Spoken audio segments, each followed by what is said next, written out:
It is easy to fall into becoming architects of everyone else's joy while our own slips through our fingers. What if we paused inside the moment? If we don't stay, if we don't find that moment, we risk living only in reflection, in photographs, in memories. Do you let yourself be the last to release a hug? Do you hold your child's gaze when they're telling you a story? Can you stay just one beat longer, one more exhale?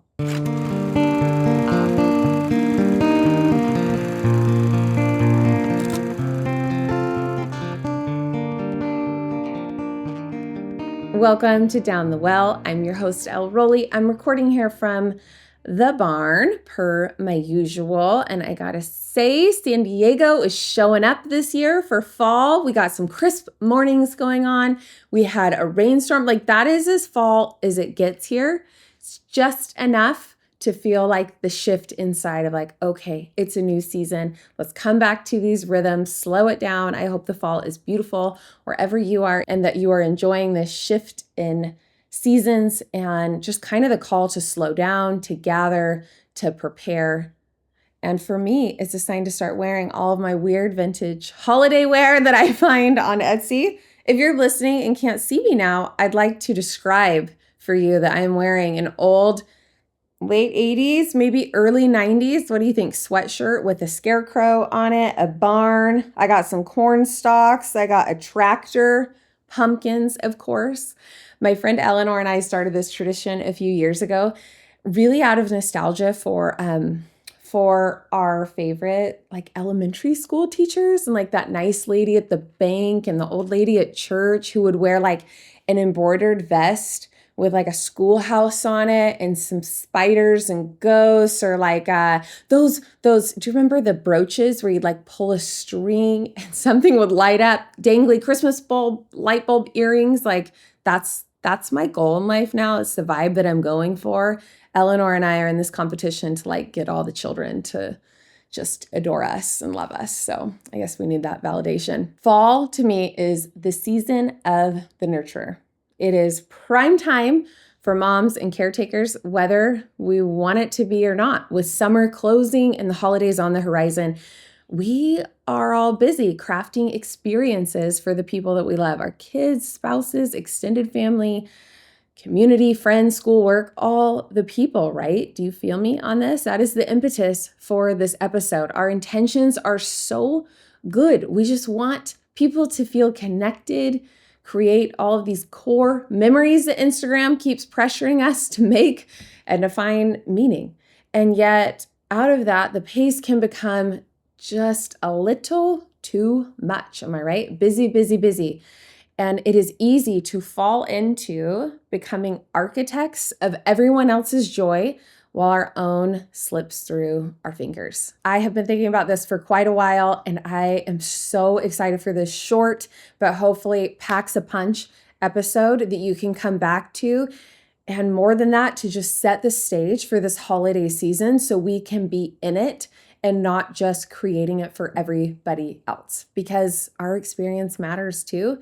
And we don't want to miss it. This time goes so quickly and we don't want to miss it. So I've got a simple mantra for this season, and it is stay for the exhale. Let me explain. Last year, I did this yoga teacher training, a turning 40, like bucket list kind of thing that ended up being this amazing experience, of course. And one of my teachers, her name was Megan. Hey, Megan. Just kidding. Megan does not watch this podcast. I can almost assure you of that. But she was amazing. She was a delightfully like by the book kind of yogi. And I loved it. She's all in on alignment, posture, precise cues. Every yoga teacher has a different approach. And hers was very much about form. And she was just moving you. She just pushed you hard. I would find that in each pose, my mind, just naturally, whether she was teaching or anybody, my mind would immediately skip ahead to, okay, what's next? But she would not move on. She would get us all prepped in these poses. And then immediately, right when you think she'd go to the next thing, she would say, now stay for the exhale. And she'd keep us there just a beat longer, just one breath longer. And it struck me because one, it was hard to do. And because when I actually stayed, something in me softened where I would expect that the tension would actually increase and it would be harder. Instead, the pose settled into my bones. It was like I was marinating there for a moment. And instead of strain, I would find a pocket of respite. My whole body would sigh. It was just like a letting go. That phrase has not let me go, and it has echoed through my mind since then. Stay for the exhale. I just knew there's more wisdom in that phrase for me than just in this yoga class. So I started noticing all the places in my life where I was not staying for the exhale, where I was living inside of my calendar, hopping from one box to the next. I was creating these beautiful experiences for everybody else, and then I was missing them in real time, even experiences I was creating for myself. I think this can happen very naturally from these early years in motherhood where we need 5 more arms, right? Our kids need us physically in all of these ways. And we are constantly interrupted, constantly trying to move to the next thing, or else it feels like nothing will happen, right? But I still think that this is applicable even in that phase of motherhood to help us not, it's just this little tweak that can change everything.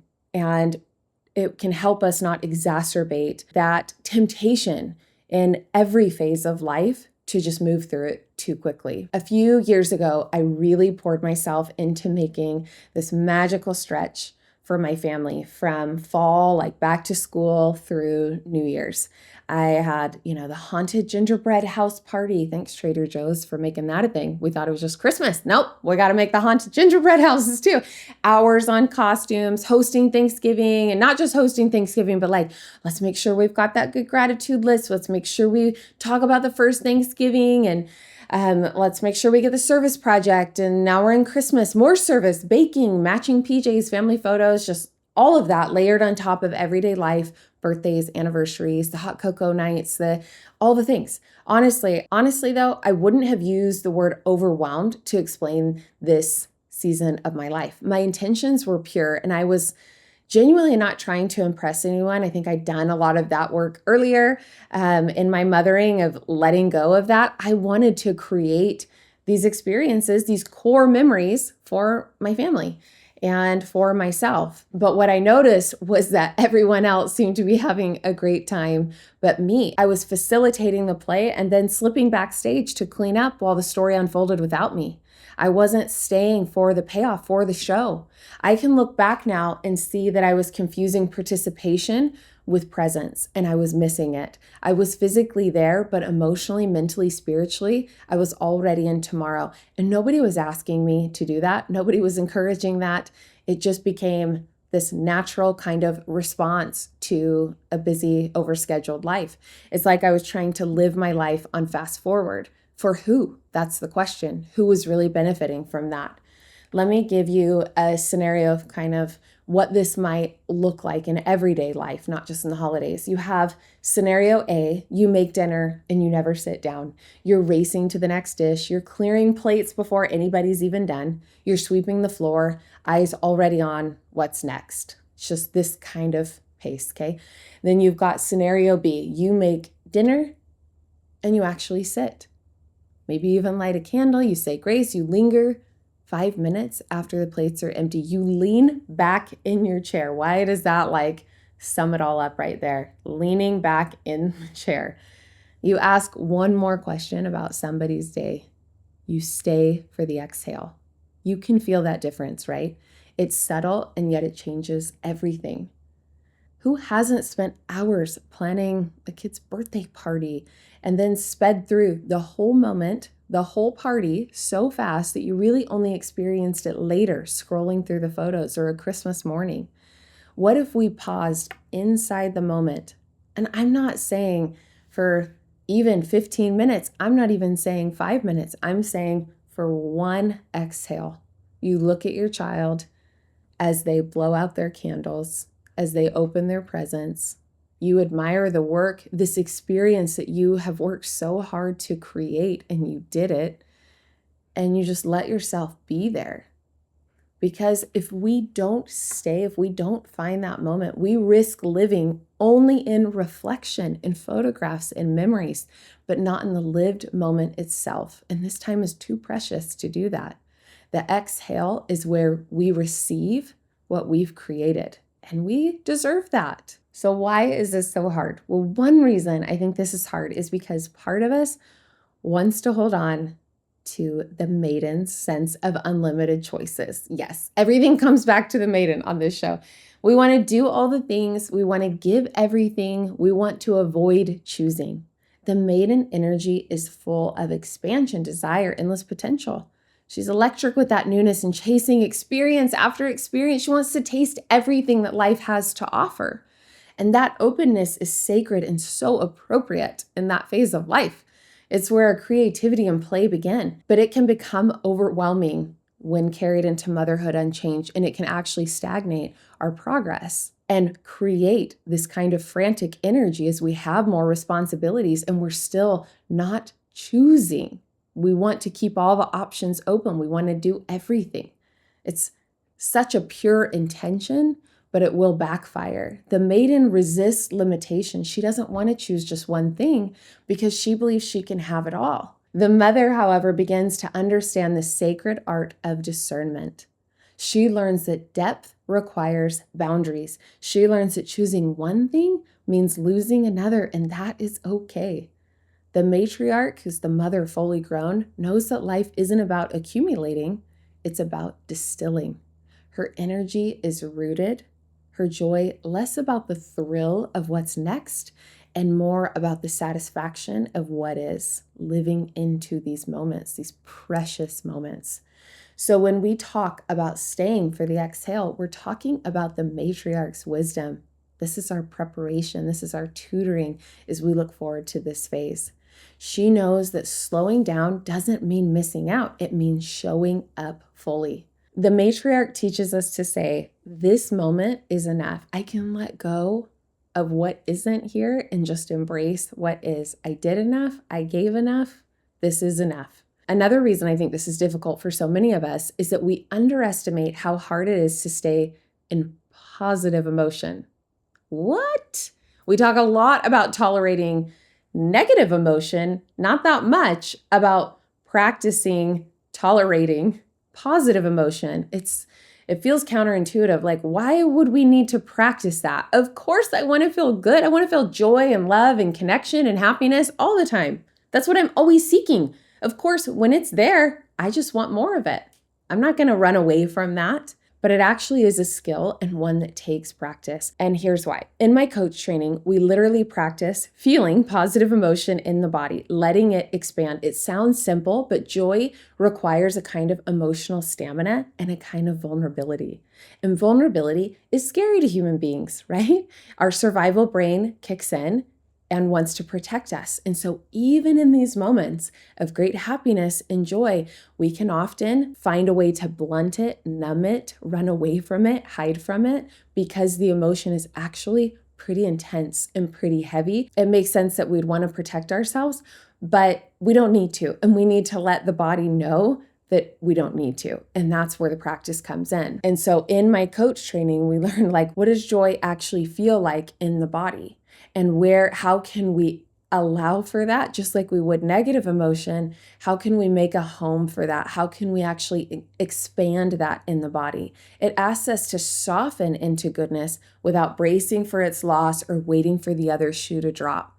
The body, again, it sometimes interprets deep joy as danger, and it feels too big, too exposed. It's vulnerable to feel that open.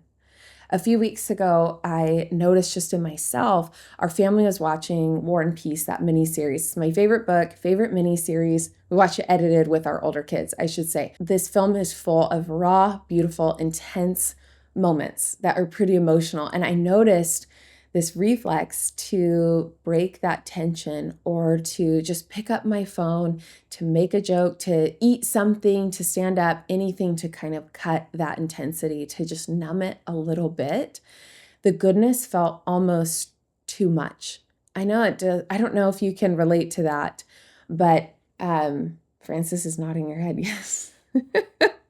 My 11-year-old is helping me with this episode, and she said, yes, she has felt that. That is vulnerability, right? Staying present to goodness. I was having this really inspiring, spirit-filled moment with my family, the people that I love the most and want to have those experiences with, and yet it felt almost too vulnerable, too much. Staying present to goodness asks us to let ourselves be moved, and especially in front of the people that we love. Expanding our capacity for positive emotion means learning to let joy linger in the body, to breathe into it, to stay for that exhale. It means noticing the warmth in your chest when your child laughs and not looking away or hugs you or asks for your attention in some way. It means letting gratitude rise like a tide and not distracting yourself with your to-do list of like, oh, now I got to run and do this. It means staying for one more heartbeat, one more breath, one more exhale. This is spiritual work as much as emotional, because when we allow ourselves to feel joy fully, to stay for that exhale, that is the practice. That is stretching our capacity for more of it. And don't we want to be able to feel more of it? The exhale becomes a bridge between gratitude and surrender. We breathe out, and in that breath, we make room for more life. A friend of mine once said that parenting is just a long process of letting go, and I've never forgotten that. He said we start, with tiny people who are completely dependent, and then little by little, we release them into the world. And there's part of that just breaks my heart a little bit. I don't know about you. I've never forgotten that. Maybe we rush past the exhale because being fully in the moment means feeling how precious and fleeting this time is. Maybe staying means touching the ache of impermanence. Do you let yourself be the last to release a hug? Do you hold your child's gaze when they're telling you a story? Can you stay just one beat longer, one more exhale? I'm talking to me here. When I look back on 16 years of mothering, the memories that return with a visceral feeling, the most memorable ones are the ones where I stayed for the exhale, when I let down my guard, when I let go, when I just leaned into the pose. I set aside the calendar and allowed the vulnerability of being there. Not because everything went perfectly, kids are going to fight, plans derailed, but because I kept my heart open with curiosity and humility. I am obsessed with open-heartedness and curiosity and humility and approaching our challenges and everyday life with those three qualities, thanks to Lisa Marciano. Those moments have a scent, a sound, a weight. They are alive in me because I was fully there for them. And that's what I want, a collection of those memories. As we move into these full months, here are just a few small ways to practice staying for the exhale, okay? Essentially, it's just that of just staying for one more beat in that moment, letting your mind come back to the moment, back to the feeling, and marinating it for literally 2 seconds or something. Here are a few mini challenges for that. Be the last to sit and the last to rise at dinner. Linger 5 extra minutes. Light a candle. Ask one more question. In hugs, be the last to let go. It was funny. I started doing this a while ago with my son specifically, and I never said anything, but he somehow read my mind and knew what I was doing. And so he just would hug longer and longer. And he's like, I'm not going to be the first to let go, which of course he thought the joke was on me. Whatever. It's best thing of my life. I'm like, yeah, I will. This is my favorite kind of competition. Take fewer photos. Linger a little longer in the moment that you're trying to capture. Let your eyes be the lens. Don't leave on the high note. I'm talking to me on this one. Stay curious. Ask one more question at the end of the evening. I'm sure you have a lot of holiday parties coming up. And if you're like me, I want to leave before it gets awkward. When I've run out of things to say, let's go. I don't want to be the last one there. But instead, I'm going to try to risk a touch of awkwardness to deepen connection. Let's play alongside of them at the fair or Disneyland, ride the ride, or just watch them with undistracted delight. Honestly, I'm not the mom that's let me do the adventure with you always. I love observing. I love being there for it. I'm like the sandwich mom. When we go snowboarding or skiing, I'm like, can I just make the hot chocolate and make the sandwiches and take the photos? I just want to be here with you. But then it's easy to get distracted and not be there. And so my intention is to, especially if I'm observing, to really be there.